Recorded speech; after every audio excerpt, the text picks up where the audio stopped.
किसान और नगर में कुछ चीजें बच गई थी जिसके बारे में बताऊंगी। कल हम लोगों ने राजा, किसान और नगर, आरंभिक राज और उसकी अर्थव्यवस्था किस प्रकार थी उसके बारे में हम लोगों ने पढ़ा। कल के पढ़ाए हुए कुछ चीजों को आज हम लोग फिर से देख लेते हैं। इस अध्याय के पूर्व में पढ़े गए कुछ महत्वपूर्ण बिंदु हैं जिसकी चर्चा हम लोग कर लेते हैं। यह 12वीं के बोर्ड के लिए उपयोगी तो है ही, इसके साथ साथ प्रतियोगी परीक्षा के लिए भी बहुत महत्वपूर्ण है। सबसे पहले हम लोग जानेंगे कि गायत्री मंत्र का वर्णन किस वेद में किया गया था। तो गायत्री मंत्र का वर्णन ऋग्वेद में किया गया था। ऋग्वेद की रचना महर्षि वेद व्यास के द्वारा किया गया था। ऋग्वेद की रचना सिंधु नदी एवं उसकी उपनदियों के किनारे रहने वाले लोगों के द्वारा लिखा गया था। गायत्री मंत्र में किस देवता को समर्पित है? गायत्री मंत्र सूर्य देवता को समर्पित है।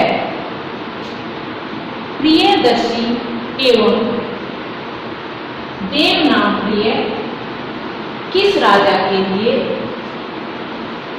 शिलालेखों पर लिखा गया था? तो बच्चों, कल हम लोगों ने पढ़ा कि देव नाम प्रिय और प्रियदर्शी सम्राट अशोक के लिए शिलालेखों पर लिखा गया था। महाजनपद का उल्लेख बौद्ध ग्रंथ के किस पुस्तक में किया गया है? महाजनपद का उल्लेख बौद्ध ग्रंथ के अंगुत्तर निकाय में किया गया है। ठीक उसी तरह जैन ग्रंथ में भी महाजनपद का उल्लेख किया गया है। जैन ग्रंथ के भगवती सूत्र में महाजनपद के बारे में बताया गया है। कल हम लोगों ने मौर्य वंश के बारे में भी जाना। मौर्य वंश के संस्थापक कौन थे? चंद्रगुप्त मौर्य मौर्य वंश के संस्थापक थे।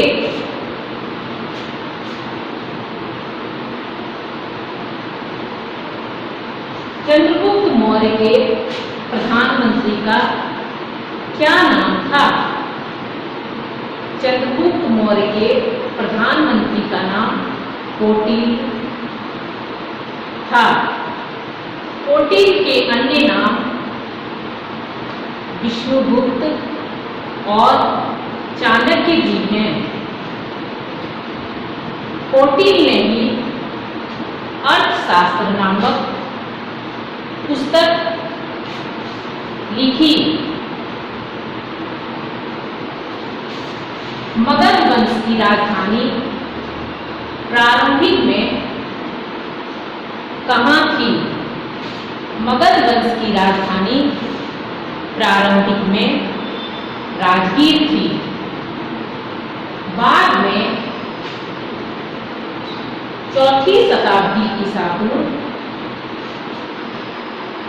राजगीर से बदलकर पाटलिपुत्र कर दिया गया।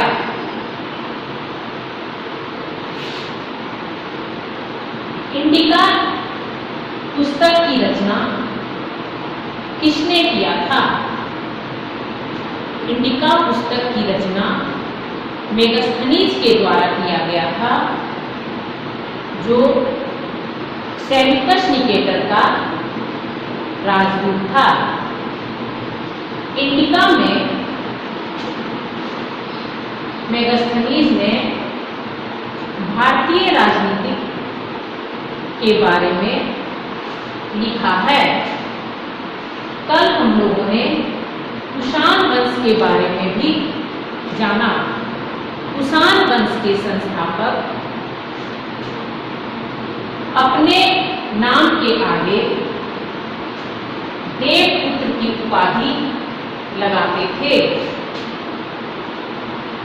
कुषाणों ने ही सबसे पहले सोने के सिक्के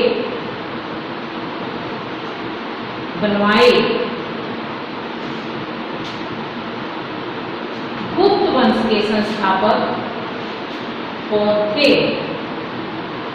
गुप्त वंश के संस्थापक श्री गुप्त थे। पर्याय प्रशस्ति की रचना किसने किया था? पर्याय प्रशस्ति की रचना हरिसेन ने किया था। हरिसेन किसका दरबारी कवि था? हरिसेन समुद्रगुप्त का दरबारी कवि था।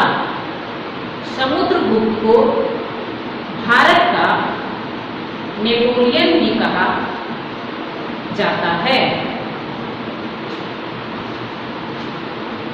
अभिलेख के अध्ययन करने वाले को क्या कहा जाता था? अभिलेख के अध्ययन करने वाले को पुरालेख शास्त्र कहा जाता था। धम्म के सिद्धांत को किस शासक द्वारा चलाया गया था? धम्म के सिद्धांत सम्राट अशोक के द्वारा चलाए गए थे। कौन सा महाजनपद सबसे शक्तिशाली था? मगध जनपद सबसे शक्तिशाली था। हम लोगों ने पूर्व में पढ़े गए महत्वपूर्ण चीजों को फिर से एक बार दोहरा लिया। अब हम लोग आगे की चीजें पढ़ेंगे। राजा, किसान और नगर में बदलता हुआ त्योहार। जनता में राजा की छवि कैसी थी? अब तक जितने भी अभिलेख प्राप्त हुए हैं उन अभिलेखों में कहीं नहीं पाया गया कि राजा और उनकी जनता के बीच का संबंध कैसा था। जातक एवं पंचतंत्र। जातक बुद्ध के पूर्व जन्मों की कहानियों का संग्रह है। यह पाली भाषा में लिखा गया है। जातक की कथाएं पहली शताब्दी ईस्वी के मध्य में लिखी गई थी। पंचतंत्र में नीतिगत कथाएं का वर्णन है। पंचतंत्र पंडित विष्णु शर्मा द्वारा लिखा गया है। जातक में एक गद्य तेलुगु जातक नामक कहानी को बताया गया है, जिसमें एक कुटिल राजा जनता राजा के बारे में क्या सोचती थी, इसको जानने के लिए भेष बदलकर अपने नगर में निकल पड़ा। वहां राजा बहुत से लोगों से मिला। बहुत से लोगों से मिलने के बाद लोगों ने तरह तरह की बातें राजा के बारे में बताया कि राजा बड़ा क्रूर है। दिन में राजा के अधिकारी कर के लिए परेशान करते हैं एवं रात में चोर लुटेरों का भय बना रहा था। इस कथा से हमें इस बात का पता चलता है कि राजा और उनकी जनता के बीच बहुत ही मधुर संबंध नहीं थे। जनता पर कर का बोझ बढ़ रहा था। जनता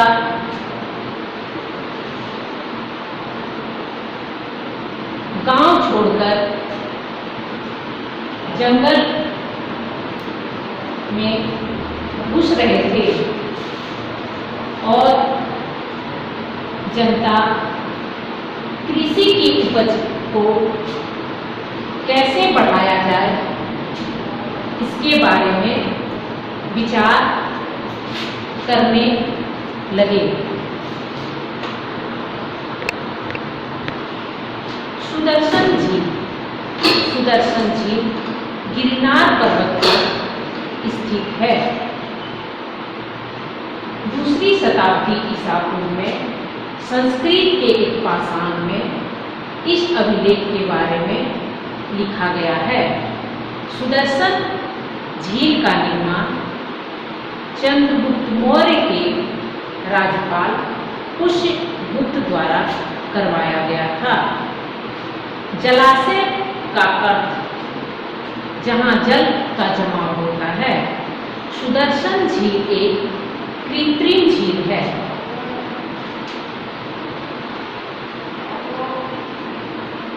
सुदर्शन झील को रुद्रदामन के द्वारा फिर से बनवाया गया था। इसके बारे में हमें रुद्रदामन के अभिलेख जूनागढ़ अभिलेख से पता चलता है। अब हम लोग जानेंगे उपज बढ़ाने के लिए किन किन तरीके का उपयोग किया जाता था कृषि में। पहले कृषि जो था वह लकड़ी से बने फाल से जुताई की जाती थी। जब लोहा आया तो कृषि लोहे से बने फाल के द्वारा जुताई की जाने लगी। लोहे के फाल वाले हल के प्रयोग ने कृषि के पैदावार को बढ़ाने में महत्वपूर्ण योगदान दिया। पहले धान के बीज अंकुरित कर पौधे पानी से भरे खेत में रोप दिए जाते थे। बाद में धान की रोपाई उन क्षेत्रों में किया जाने लगा जहां पानी अत्यधिक मात्रा में उपलब्ध था।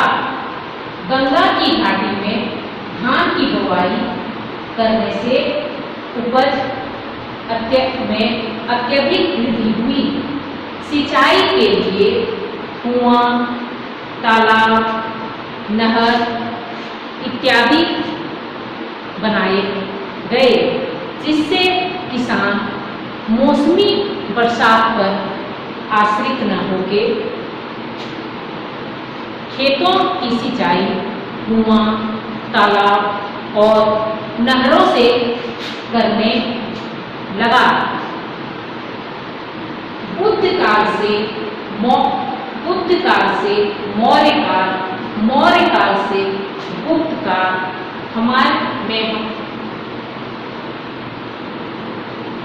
बुद्ध काल से मौर्य काल, मौर्य काल से गुप्त काल आते आते कृषि हमारी अर्थव्यवस्था का महत्वपूर्ण साधन बन गया था। राजा कृषि से संबंधित विभिन्न अधिकारियों को नियुक्त करता था, जिसका काम कृषि को देखना और उपज कैसे बढ़े इसके बारे में लोगों को बताना था। 3 वर्षों तक कर न देने वालों से राजा भूमि को ले लेता था। भूमि बिक्री करने के भी कई तरीके थे। कौन भूमि बिक्री हो सकता है, कौन भूमि बिक्री नहीं हो सकता है, इसके भी नियम बने हुए थे।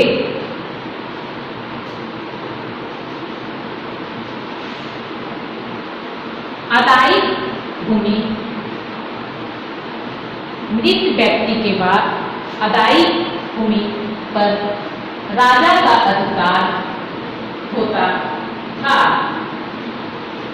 गुप्त निधि जमीन के अंदर मिली गुप्त खजाने पर राजाओं का अधिकार होता था।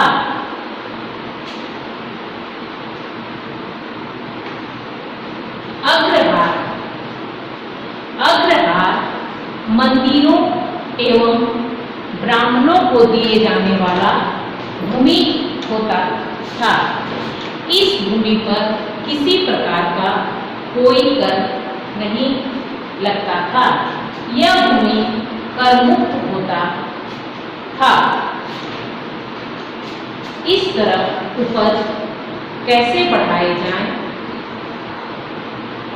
नेक्स्ट पॉइंट, ग्रामीण समाज में विभिन्नताएं।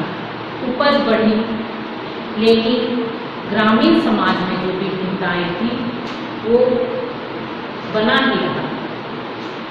उपज बढ़ने से राजा, जमींदार आर्थिक रूप से मजबूत हुए, लेकिन किसान, मजदूर की आर्थिक स्थिति जस के तस बनी रही। गर्भवती छोटे किसान को कहा जाता था। गर्भवती घर का मुखिया होता था। घर में रहने वाले व्यक्तियों, जानवरों, भूमि इत्यादि पर गर्भवती का अधिकार होता था। गर्भवती शहरों में रहने वाले सम्रांत व्यक्तियों के लिए भी संबोधित किया जाता था। गर्भवती व्यापारियों के लिए भी संबोधित किया जाता था। नेक्स्ट पॉइंट,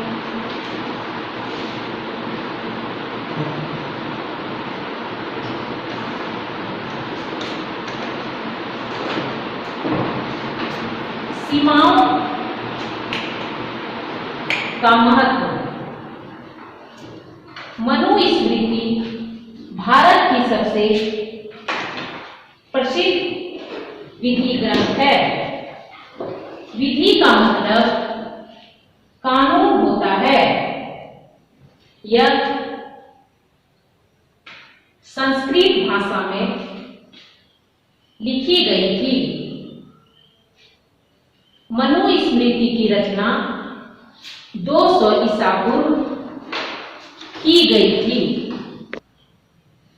मनुस्मृति के अंदर बताया गया है कि राजाओं के बीच सीमाओं को लेकर मतभेद हुआ करता था। राजा अपने इलाके में भूसी, राख, पत्थर, ईंट, कंकड़, रेत जैसे चीजें अपने इलाके के सीमा पर रख कर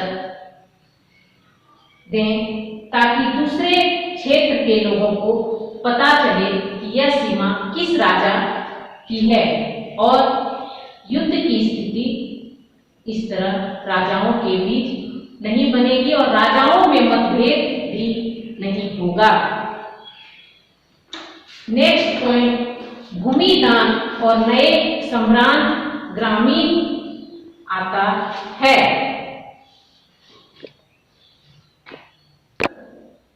वेल्लार शब्द का प्रयोग बड़े जमींदारों के लिए किया जाता था।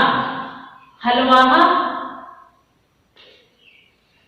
किसानों को कहा जाता था।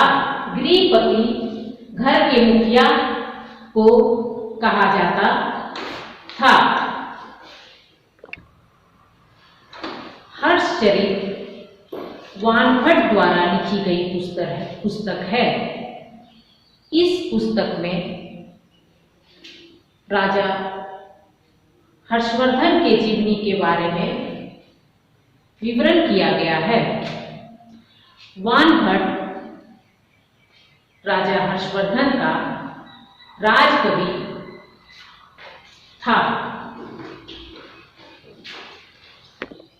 नेक्स्ट हम लोग पढ़ेंगे भूमिदान और नए सम्रांत।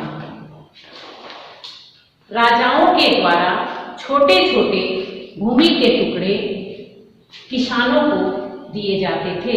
प्रायः भूमि के टुकड़े दान स्वरूप ब्राह्मणों को दिया जाता था। ब्राह्मणों को जो भूमि दान में दिया जाता था उस पर किसी प्रकार का कोई कर नहीं लगता था। ब्राह्मणों को दी गई भूमि कर मुक्त होता था। ब्राह्मणों को दी गई भूमि को अग्रहार भी कहा जाता था। कई स्थानों पर ब्राह्मण खुद ही कर वसूलते थे। इतिहास में बहुत कम साक्ष्य मिलते हैं। कहीं कहीं इतिहास में बहुत से कम साक्ष्य मिलते हैं जहां किसी महिला ने भूमि दान किया था। ऐसा ही एक साक्ष्य गुप्त वंश के शासक चंद्रगुप्त द्वितीय की पुत्री प्रभावती गुप्त ने भूमि दान किया था। उन्होंने ब्राह्मणों को एक भूमि दान किया था। वह भूमि कर मुक्त था।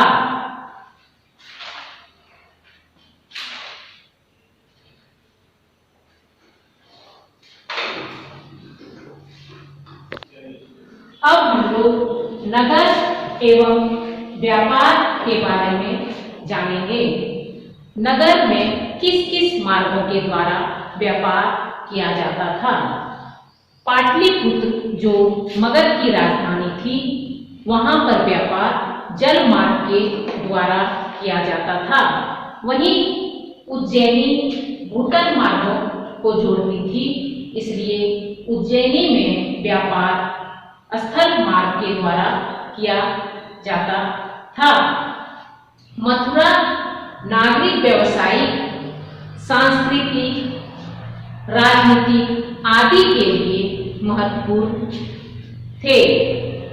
600 ईस्वी पूर्व से 600 ईस्वी के काल की एक महत्वपूर्ण विशेषता नए नए नगरों का अस्तित्व में आना था। अब हम लोग सम्रांत वर्ग और शिल्पकार के बारे में जानेंगे।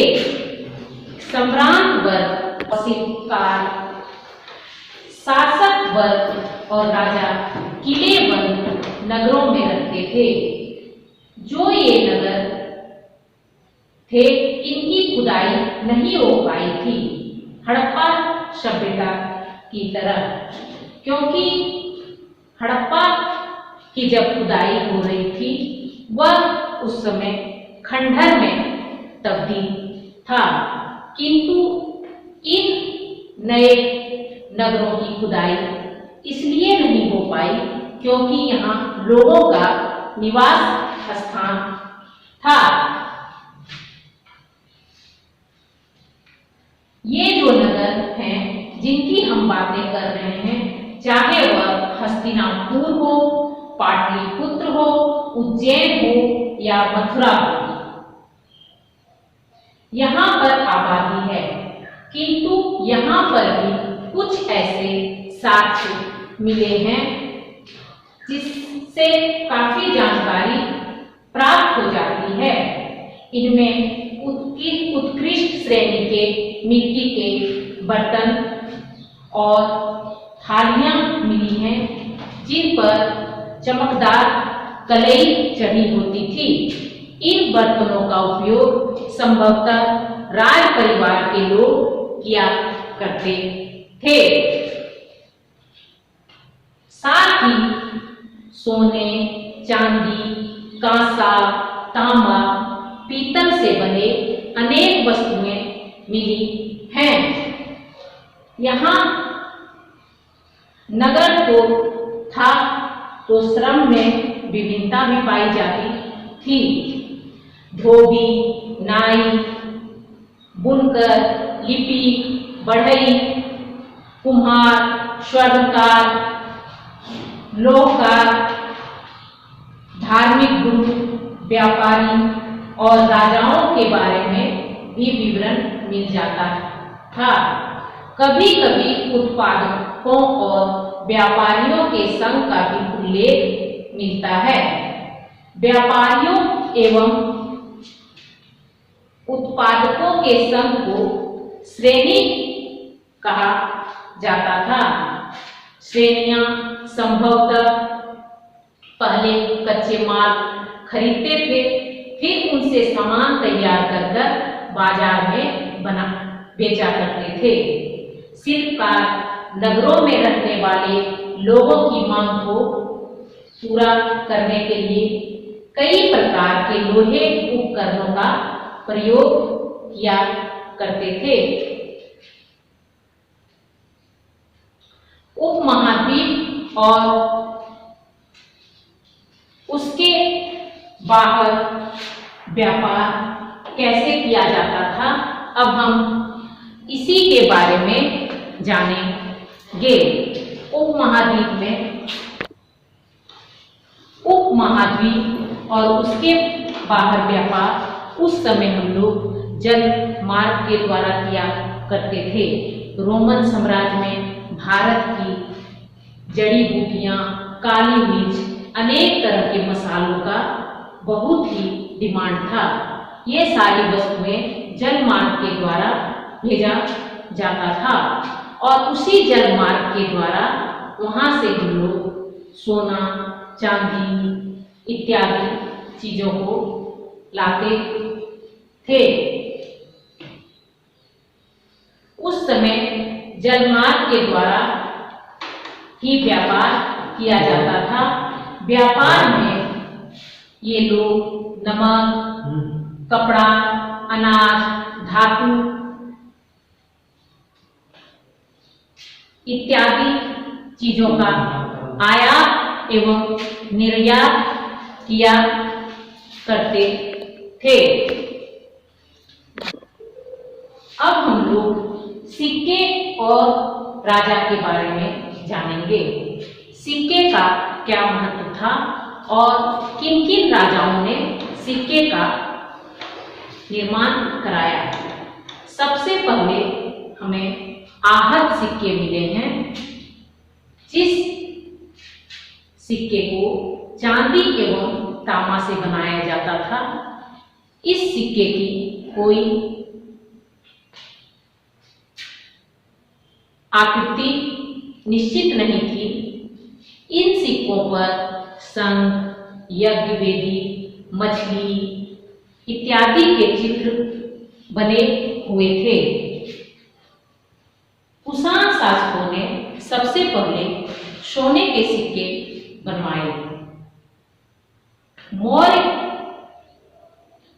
कुषाण शासकों ने सबसे पहले सोने के सिक्के बनवाए।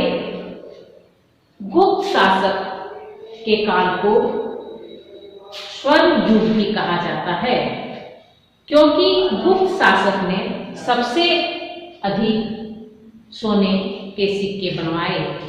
जब सिक्कों का आविष्कार हो गया तो सिक्कों के आविष्कार से हमें व्यापार करने में कई तरह की सुविधाएं हुई। पहले व्यापार वस्तु विनिमय प्रणाली के द्वारा किया जाता था, जिसमें कई प्रकार की कठिनाइयां आती थी, लेकिन जब सिक्के आ गए तो व्यापार करना आसान हो गया। लोगों को क्रय विक्रय करने में काफी सुविधा हुई। मालाबार तक, जो आज आधुनिक केरल के नाम से जाना जाता है, पेरिप्लस एरिथियन नामक एक प्राचीन पुस्तक मिली है। इस पुस्तक के लेखक का नाम अज्ञात है। पेरिप्लस का अर्थ होता है समुद्री यात्रा। पेरिप्लस एक यूनानी शब्द है। एरिथियन को हम लोग यूनानी भाषा में लाल सागर कहते हैं। अब आ जाता है दानात्मक अभिलेख। इस अभिलेख में धार्मिक संस्थाओं को दिए गए दान के विवरण के बारे में बताया गया है। बच्चों, राजा, किसान और नगर अध्याय हम लोग संपूर्ण पढ़ चुके हैं। अब इस अध्याय की कुछ महत्वपूर्ण चीजों को हम लोग अपनी कॉपी में नोट करेंगे। सभी बच्चे कॉपी निकाल लें। उन चीजों को मैं नोट करा देती हूँ। सबसे पहले हम लोग नोट करेंगे सुदर्शन झील। सुदर्शन झील एक कृत्रिम जलाशय है।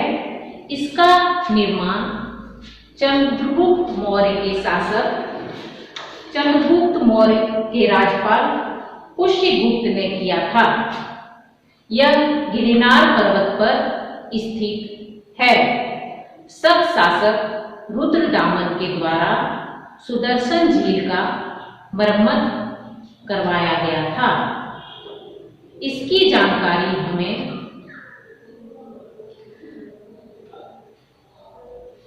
रुद्रदामन के जूनागढ़ अभिलेख से प्राप्त होता है। दूसरा नंबर हम लोग लिखेंगे जातक।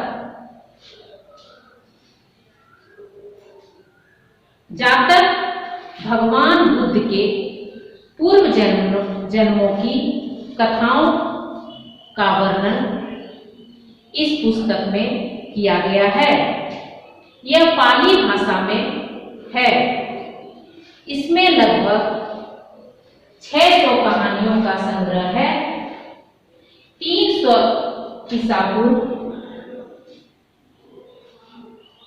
इस पुस्तक को लिखा गया था। नेक्स्ट, पंचतंत्र। पंचतंत्र संस्कृत में लिखी गई नीति कथाओं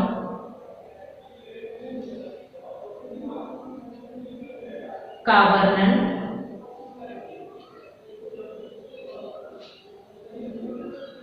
पंचतंत्र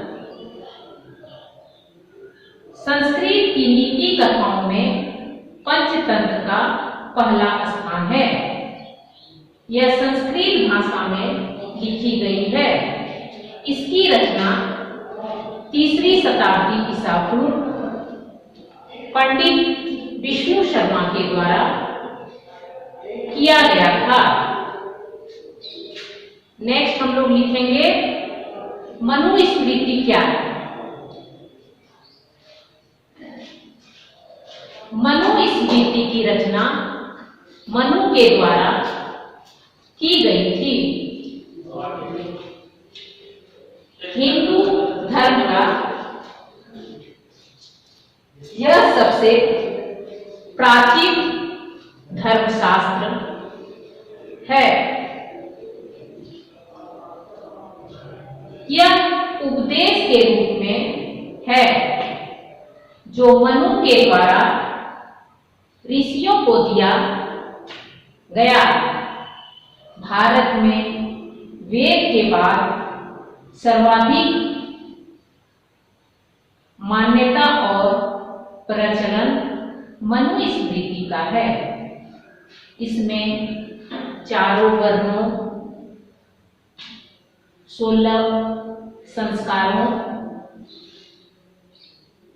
चारों आश्रमों एवं राजा के कर्तव्यों का वर्णन किया गया है। नेक्स्ट हम लोग लिखेंगे आहत सिक्के।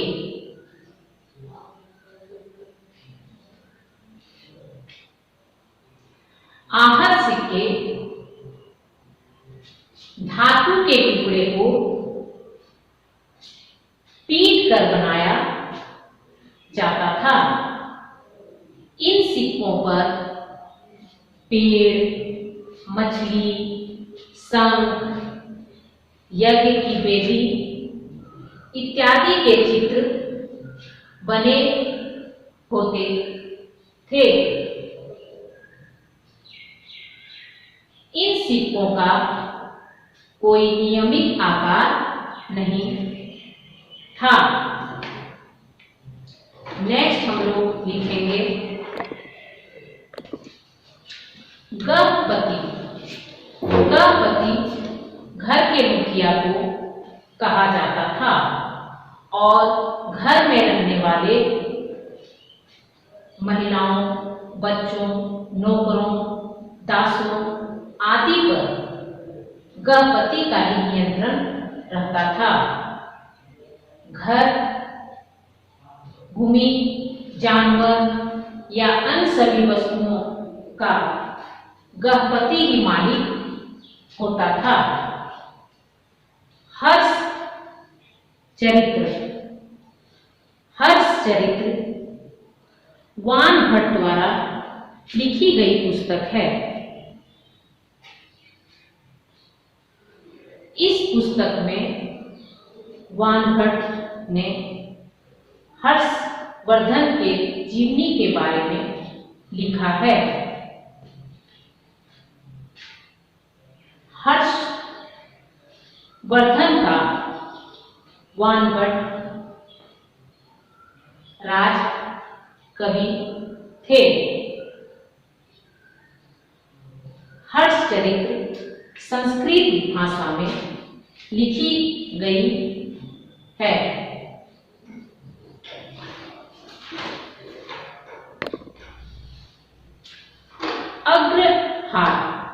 अग्रहार उस भूभाग को कहते थे जो ब्राह्मणों को दान स्वरूप दिया जाता था।